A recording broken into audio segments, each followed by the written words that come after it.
जो आज के विशेषज्ञ हैं उनसे आपको मिलवा देते हैं। ओम प्रकाश शर्मा योग विशेषज्ञ हैं और आपको 15 वर्षों से भी अधिक का अनुभव है। आपने योग एवं मेडिटेशन में एमएससी की है, अभी आप योग में पीएचडी भी कर रहे हैं और आप उपराष्ट्रपति वेंकैया नायडू के फैमिली योग ट्रेनर भी रह चुके हैं। तो ओम प्रकाश जी, इस शो में आपका स्वागत है। Thank you.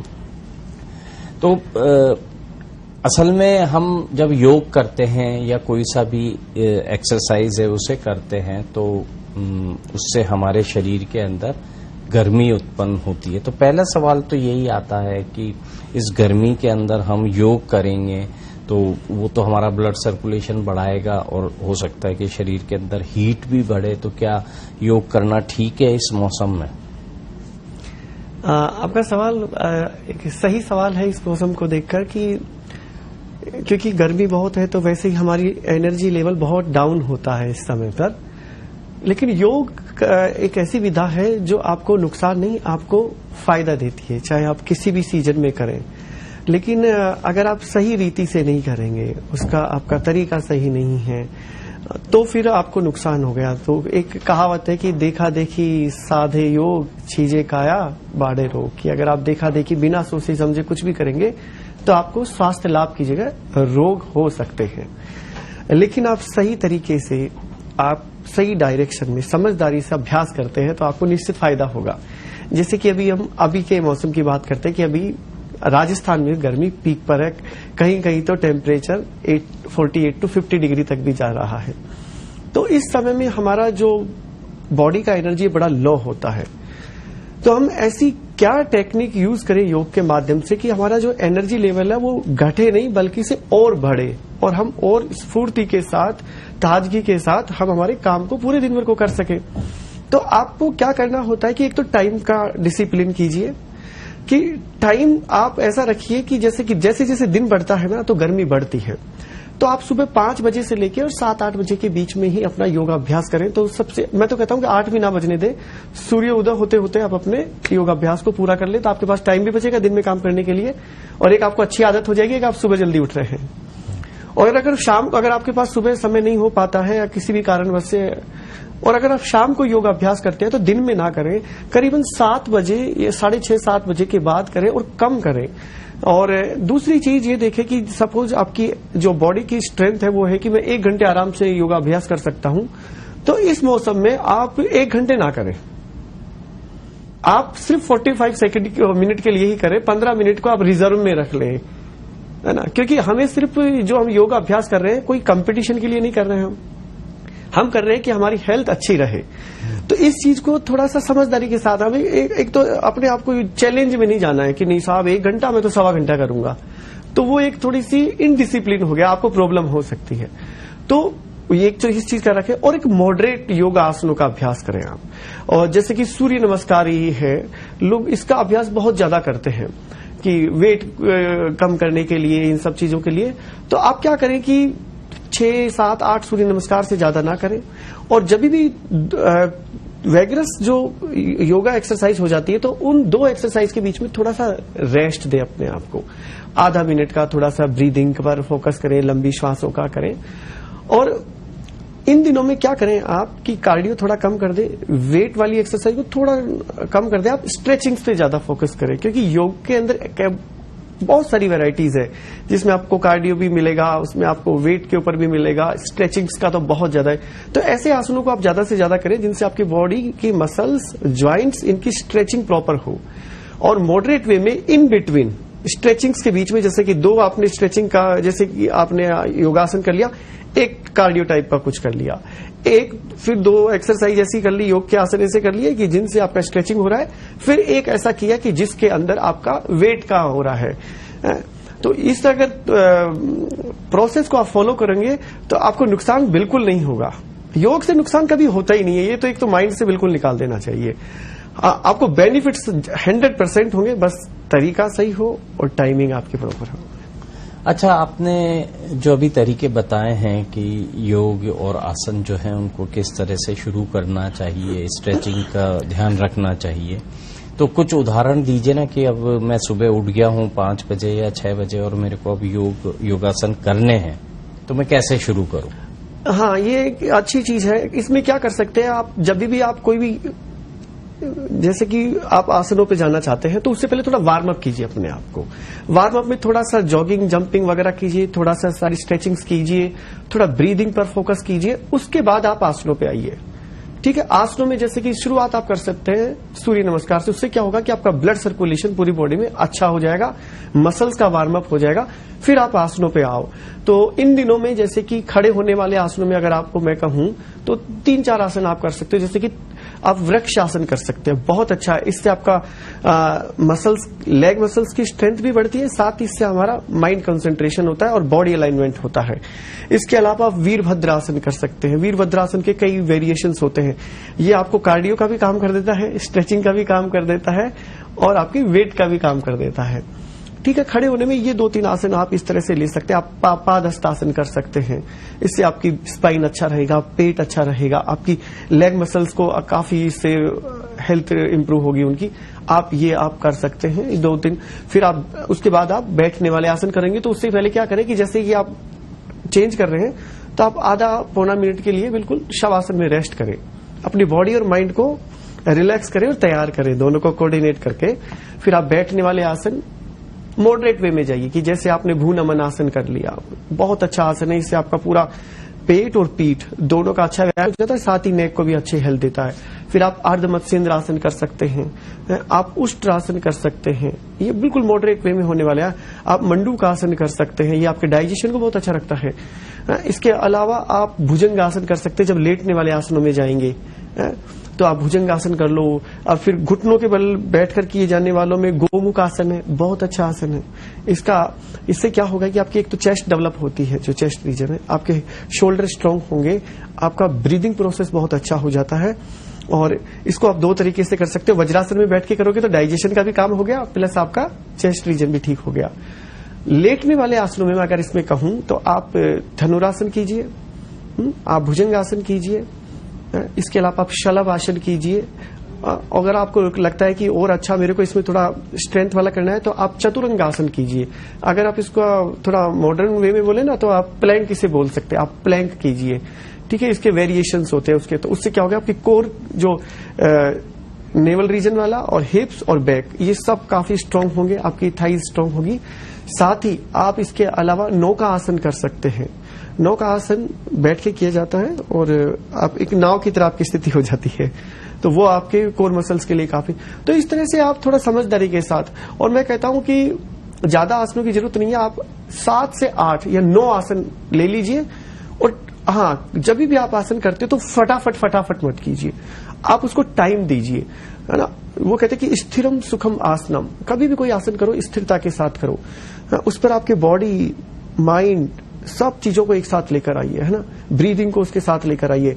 तो जब भी आप, जैसे कि सपोज आप भुजंग आसन कर रहे हैं तो भुजंग आसन करते समय आप पूरा टाइम दीजिए, लगभग पौना मिनट 1 मिनट तक रहिए। ब्रीदिंग को उस टाइम पे स्लो डाउन दीजिए, आंखें बंद कीजिए। भुजंग आसन से मेरी बॉडी को क्या क्या बेनिफिट्स होते हैं उसको विजुअलाइज कीजिए आप, कि भुजंग आसन क्या करता है, हमारी चेस्ट को स्ट्रेंथ देता है, मेरी बैक अच्छी होती है, मेरा डाइजेशन अच्छा होता है, मेरा कंसंट्रेशन डेवलप होगा। इस चीज को आप आंख बंद करें तो क्या होगा कि आपका आसन है वो ध्यानात्मक हो गया, बॉडी और माइंड दोनों के साथ हो गया। तो इस तरह से आप कर सकते हैं। बिल्कुल, तो स्थिरता के साथ हमें योगासन जो है उनको करना चाहिए, तभी हमारे शरीर को उसके अपेक्षित या जो हम इच्छित चीजें सोच रहे हैं वो उसके फायदे मिल पाएंगे। हेलो डॉक्टर में अभी समय हो चला एक ब्रेक का। ब्रेक के बाद भी हमारी बातचीत जारी रहेगी। देखते रहिए पत्रिका टीवी।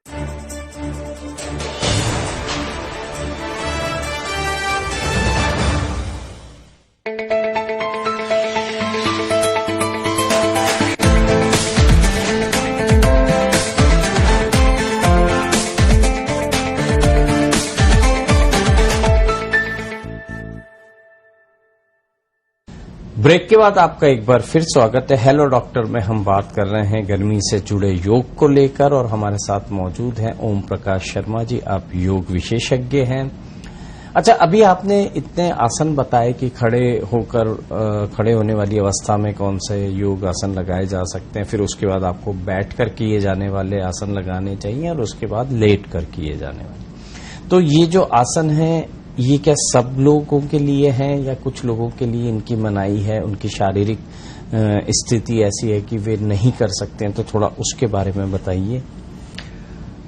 ये जितने भी हमने योग की भी चर्चा की आसनों के बारे में, ये जितने भी आसन है स्वस्थ व्यक्ति कोई भी इन सबको कर सकता है। लेकिन कभी किसी को कोई एलिमेंट है फिजिकली किसी भी बॉडी पार्ट में, जैसे कि सपोज किसी को स्पाइनल प्रॉब्लम है या किसी को डायबिटीज की प्रॉब्लम है या किसी को हार्ट की प्रॉब्लम है या किसी को कोई सर्जरी हुई है, तो उस टाइम पे आपको थोड़ा प्रिकॉशन लेना पड़ेगा, आपको सावधानी लेनी पड़ेगी कि मेरे को ये आसन नहीं करना है और ये करना है, इसकी समझदारी होनी चाहिए। और इसके लिए आपको हमेशा किसी के सुपरविजन में जाना चाहिए जो एक्सपर्ट्स हैं, और ऐसे एक्सपर्ट्स के पास जाइए जिनका एक तो एक्सपीरियंस अच्छा है और जो थेरेपी के बारे में अच्छे से जानते हैं। क्योंकि अभी समय ऐसा है कि बहुत सारे फिटनेस ट्रेनर्स आ रहे हैं, तो कई बार क्या होता है कि अगर हमारा ट्रेनर अच्छा नहीं है, उसकी नॉलेज अच्छी नहीं है, और अगर हम उनके गाइडेंस में जाके करते हैं तो हमारी प्रॉब्लम हम बढ़ा सकते हैं। तो उसकी पूरी डिटेल लेकर कि इनका कैसा एक्सपीरियंस है, कैसी इनकी नॉलेज है, तो उनसे आप सजेशन लीजिए, उनसे आप गाइडेंस लीजिए, वो आपको 100% सही डायरेक्शन देंगे और आपका हेल्थ अच्छा होगा। हाँ, और वैसे तो योग से किसी को नुकसान होता नहीं है, लेकिन यदि कोई ऐसी मेडिकल कंडीशन है तो आप एक बार अपने जो ट्रीटिंग आपके डॉक्टर हैं, जो आप जिनसे आप इलाज ले रहे हैं या लेते हैं अक्सर, उनकी भी जानकारी में डाल दीजिए कि मैं इस तरह के योग कर रहा हूं या कर रही हूं और मैं इसे और आगे जारी रखना हम चाहते हैं। अच्छा, हमने योग की तो बात की है, लेकिन कुछ योगिक क्रियाएं भी होती हैं, प्राणायाम भी होते हैं। तो योग और प्राणायाम जो है, उन दोनों का हमें क्रम या उन दोनों के बीच में संतुलन वो किस तरह से रखना चाहिए? हम जब योग अभ्यास करते हैं तो शुरुआत करना चाहिए थोड़ा प्रार्थना से। योग प्रार्थना, कोई भी आप प्रार्थना कर सकते हैं, ताकि आपका, क्योंकि एक स्पिरिचुअल जर्नी है योग, तो आप थोड़ी प्रार्थना के साथ किए, फिर थोड़ा सा आप श्वास प्रश्वास का ध्यान कर लीजिए और फिर आप योगासन कर सकते हैं। उसके बाद कुछ प्राणायाम आप ले सकते हैं according weather, according your health, है ना, कि भाई आपको क्या, जैसे कि अभी हम हेल्थ के ऊपर ना जाकर हम जाते हैं कि मौसम अभी का लेते हैं कि गर्मी का मौसम है इस टाइम पे, क्योंकि प्राणायाम तो बहुत सारे हैं, तो कौन से प्राणायाम हम करें। तो इसमें हम शीतली प्राणायाम इस मौसम में करेंगे तो हमारे लिए ज्यादा अच्छे होंगे। हाँ, लेकिन याद रखिए कि क्योंकि ये जो मौसम गर्मी का मौसम होता है ना, तो कई लोगों को जैसे कि एकदम से ठंडे से गर्म में चले जाते हैं, तो कई लोगों को थोड़ी कफ की दिक्कत होती है, जुकाम उखाम लग जाती है, तो उस टाइम पे आप शीतली प्राणायाम बिल्कुल ना करें। कई बार क्या होता है कि अरे गर्मी का मौसम मेरे को शीतली प्राणायाम, तो उस चीज का भी थोड़ा ध्यान रखें। लेकिन नॉर्मली आप शीतली प्राणायाम, जो कूलिंग प्राणायाम होते हैं, वो आप 3-4 प्राणायाम है, उनमें से 2-3 आप अप्लाई कर सकते हैं। जैसे कि आप एक कर सकते हैं चंद्र अनुलोम विलोम प्राणायाम, चंद्र भेदी हो गया, एक होता है शीतली प्राणायाम, एक होता है शीतकारी प्राणायाम। और उसका एक मैं छोटा सा डेमोन्स्ट्रेशन देता हूं। जैसे शीतली प्राणायाम है, आराम से आप सीधे कोई भी आसन में बैठ जाएंगे, ध्यान के आसन में, या चेयर पे भी आप बैठ के कर सकते हैं, साफ खुली हवादार जगह हो। तो उसमें क्या करते हैं, हम जीभ को बाहर निकालते हैं ऐसे, और इसको कौवे की चोंच की तरह बना लेते हैं एक, और फिर इसमें से ही श्वास को अंदर खींचते हैं एक फ्लो के साथ, ना बहुत तेज ना बहुत धीरे, इस तरह से।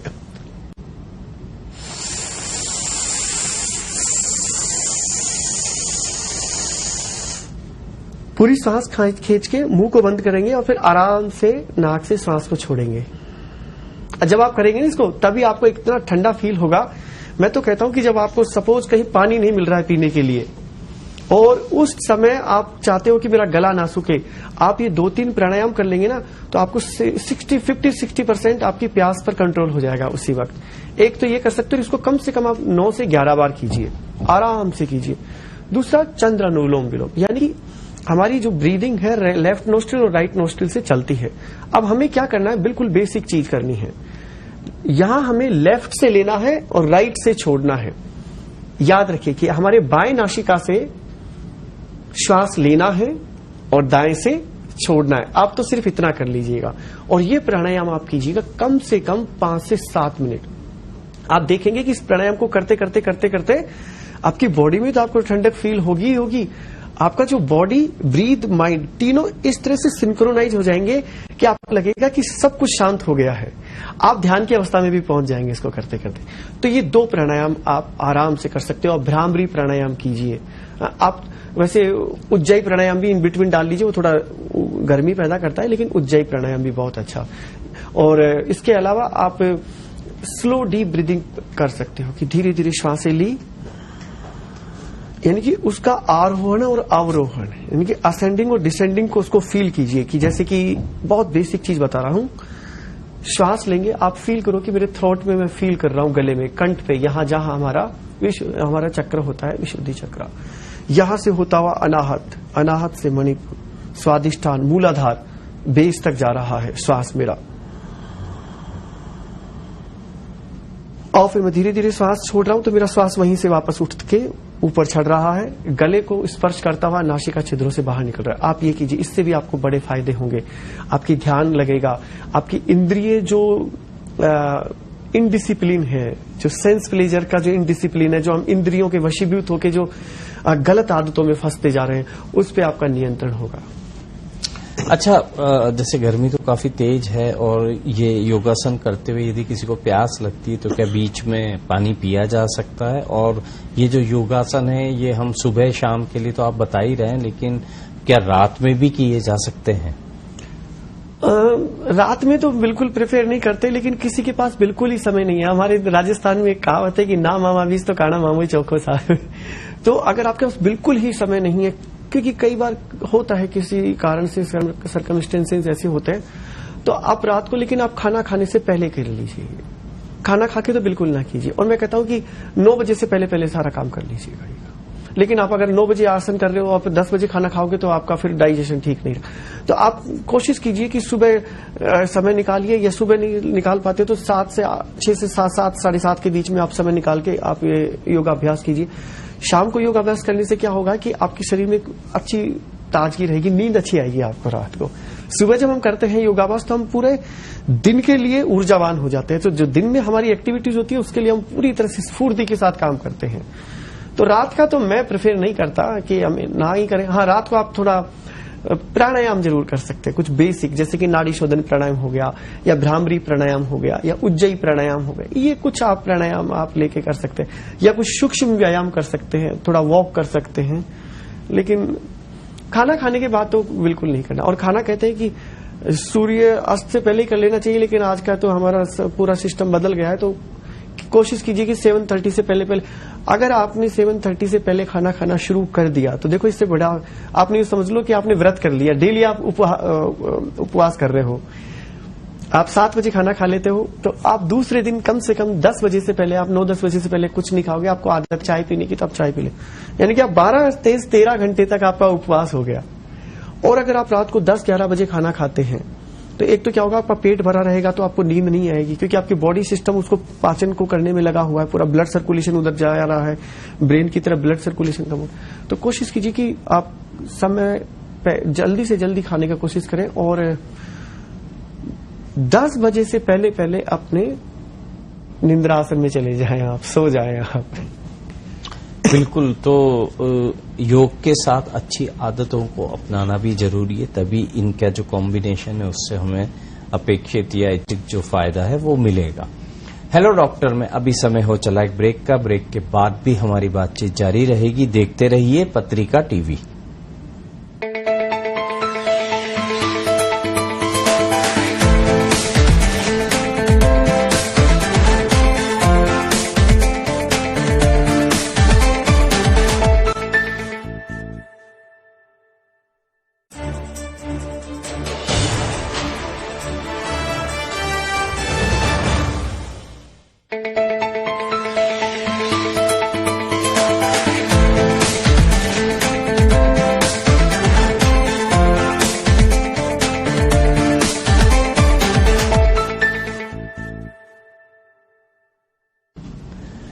ब्रेक के बाद आपका एक बार फिर स्वागत है। हेलो डॉक्टर में हम बात कर रहे हैं गर्मी और योग की। हमारे साथ मौजूद हैं ओम प्रकाश शर्मा जी, आप योग विशेषज्ञ हैं।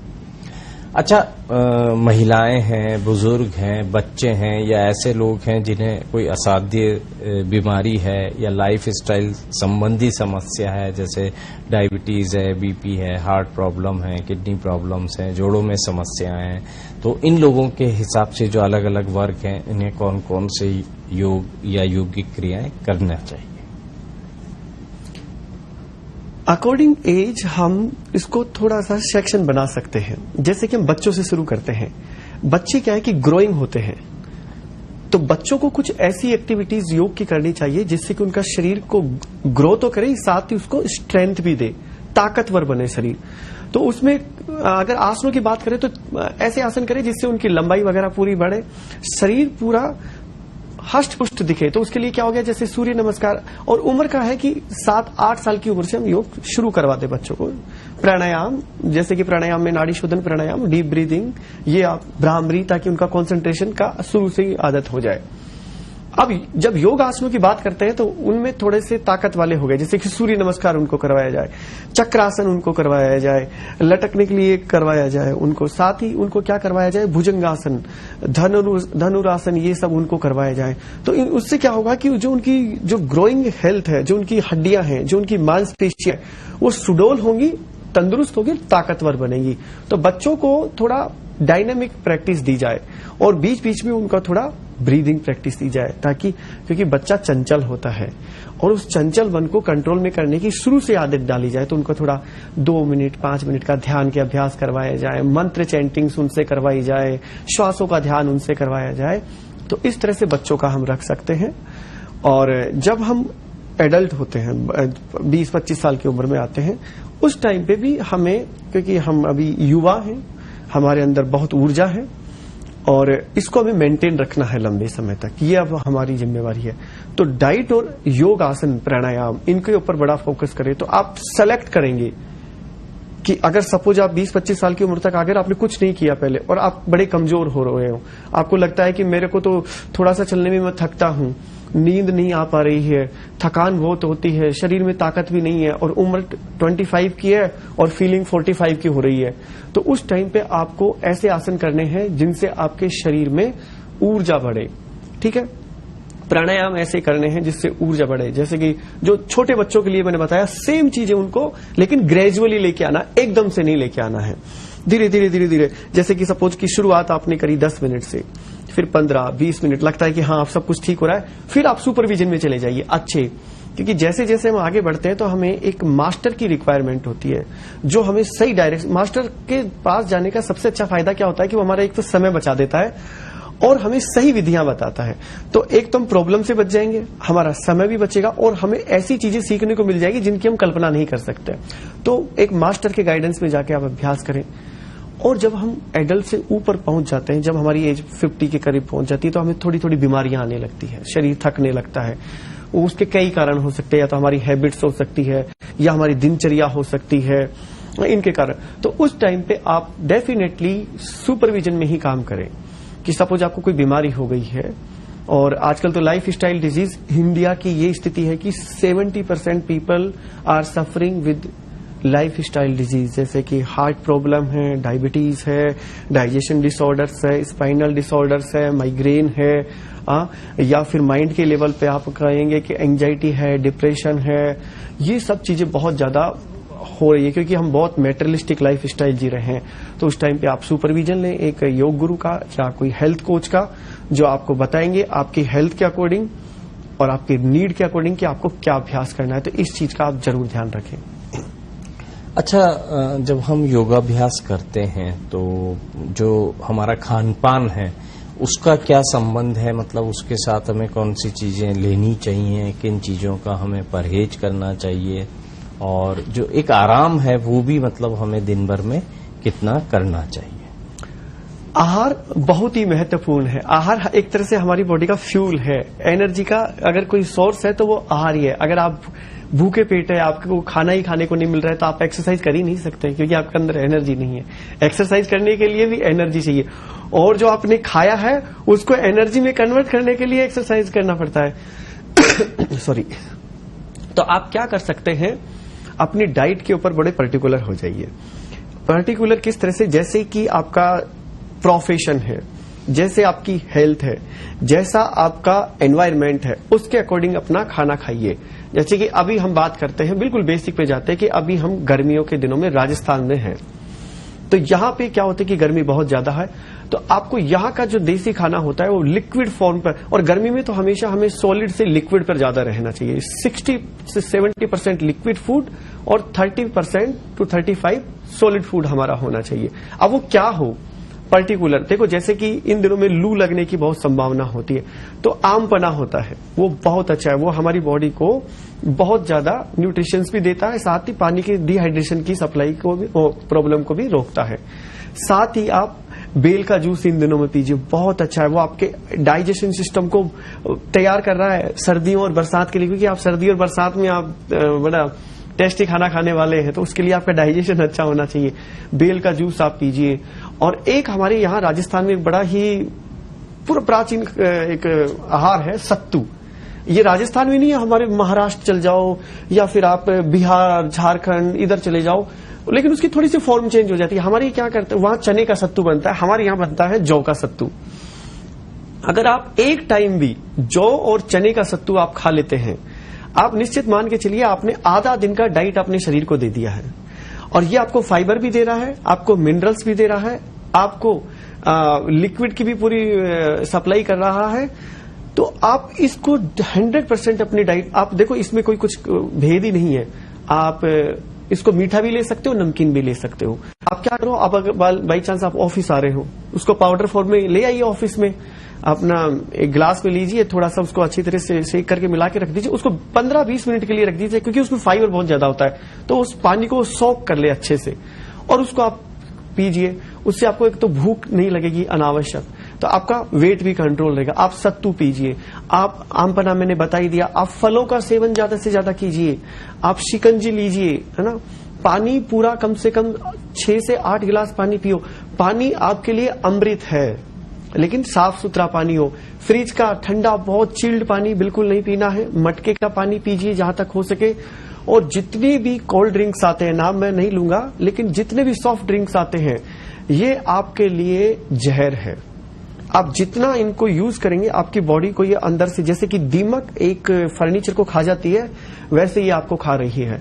आपका पूरा जो स्केलेटल सिस्टम है वो बिल्कुल खोखला हो जाएगा, आपकी मसल्स बिल्कुल खराब हो जाएंगी, आपका जो नर्वस सिस्टम, एंडोक्राइन सिस्टम है उसमें डिसबैलेंस हो जाएगा, जो आपका हेमोस्टेसिस है बॉडी का वो खराब हो जाएगा।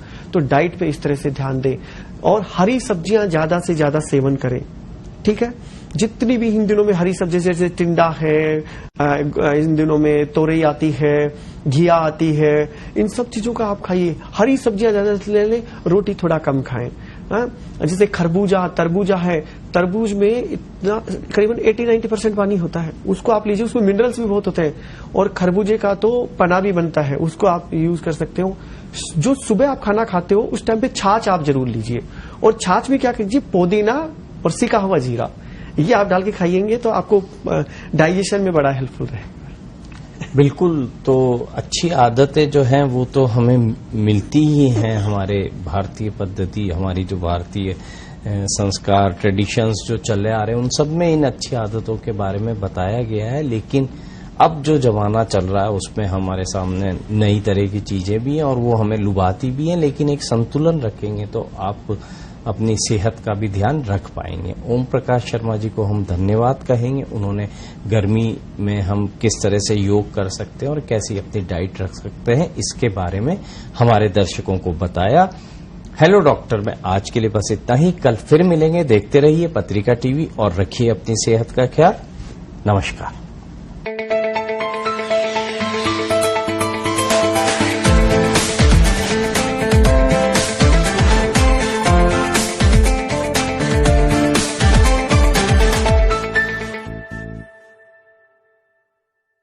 हर सदस्य यहाँ सुना रहा बदलाव की कहानी।